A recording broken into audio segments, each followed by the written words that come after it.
और जया का प्यार स्कूल से शुरू होकर कॉलेज तक पहुंच चुका था। दोनों एक दूसरे से बेहद प्यार करते थे और दोनों ने एक साथ ढेर सारे सपने देख रखे थे अपनी खुशहाल ज़िंदगी के। नवीन का ये आखिरी साल था कॉलेज में। शाम को मिलने की बात कहकर जया ने फ़ोन काट दिया था। नवीन ने घड़ी देखी, अभी दिन के 3 बज रहे थे। वो जया से मिलने के लिए बेचैन हो रहा था। आज नवीन ने महसूस किया कि जया की आवाज़ में एक बेचैनी सी थी, शायद मुझसे मिलने की बेचैनी। नवीन ने मन ही मन में सोचा और मुस्कुराया।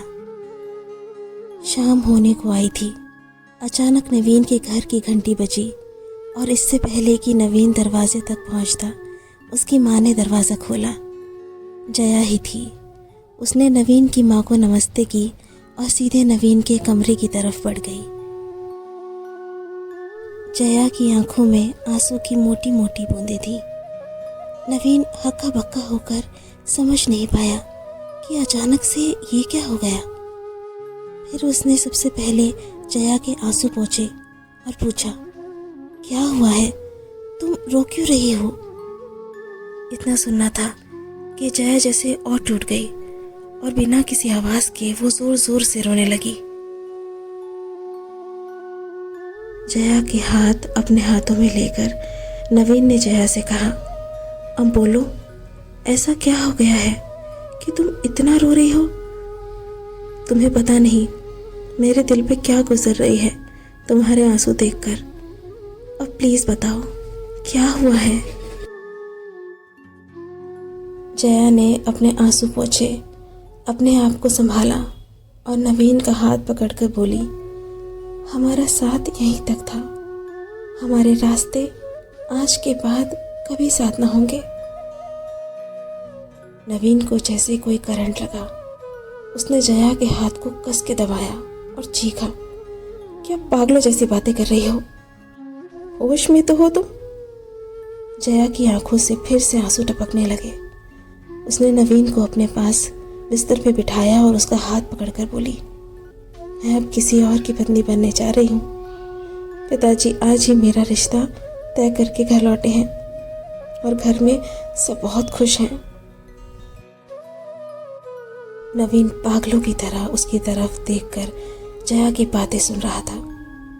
उसे समझ में नहीं आ रहा था कि वो कैसे और क्या बोले। फिर थोड़ी देर के बाद जैसे उसे होश आया हो, उसने जया की आंखों में झांक कर कहा, तुम मजाक कर रही हो ना? हालांकि नवीन की आवाज़ का कंपन खुद नवीन को बता रहा था कि वो जानता था कि सब खत्म हो चुका है और जया मजाक नहीं कर रही है। जया ने उसके सवाल का जवाब नहीं दिया। अपने चेहरे को अपने दुपट्टे से पोंछकर उसने नवीन से पूछा, क्या तुम्हें सच में मजाक लग रहा है?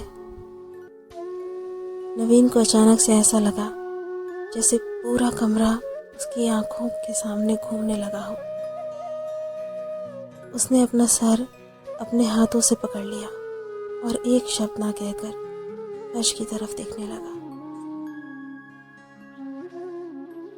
सब कुछ धुंधला सा दिख रहा था उसे, क्योंकि अब उसकी आंखों में आंसुओं की वो गंगा थी जो अभी अभी उसकी बचपन की मोहब्बत जया ने तोहफे में दी थी।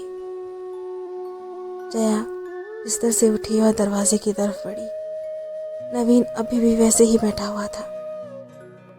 उसके चेहरे पे आंसुओं को साफ देखा जा सकता था।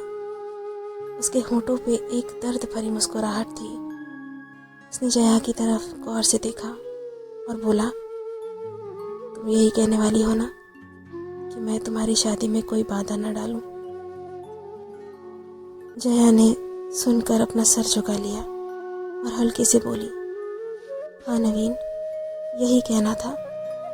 मुझे पूरी उम्मीद है कि तुम मेरे हालात समझोगे और कुछ भी ऐसा वैसा नहीं करोगे जिससे ये शादी टूटे या मेरे घर वालों की बदनामी हो। नवीन हैरानी से जया की तरफ देख रहा था। ये था उसके बचपन का प्यार, जिसे ये तक पता नहीं कि वो ऐसा कुछ करने की सोच भी नहीं सकता जिससे जया या उसके घर वालों का कोई नुकसान हो। क्या इतना ही जानती थी जया उसे? नवीन ने गला साफ किया कुछ कहने को, मगर फिर रुक गया। उसने जया की तरफ देखा। जया जैसे ही कमरे से निकली, उसने देखा कि नवीन की माँ वहीं दरवाजे के पास खड़ी थी। वो समझ गई कि नवीन की माँ ने सब कुछ सुन लिया है। अपना सर झुकाकर जया वहां से चली गई। माँ ने नवीन की तरफ देखा। नवीन जैसे शून्य की तरफ देख रहा था। उसकी माँ बेटे का दर्द देख ना पाई और बिना कुछ कहे कमरे से निकल गई। उसे जया का चेहरा याद आया। उसके आंसू अब उसे नकली से दिख रहे थे और जया के चेहरे पे शादी तय होने की खुशी अब वो याद कर पा रहा था। नवीन का सिर्फ दिल ही नहीं, भरोसा भी टूट चुका था।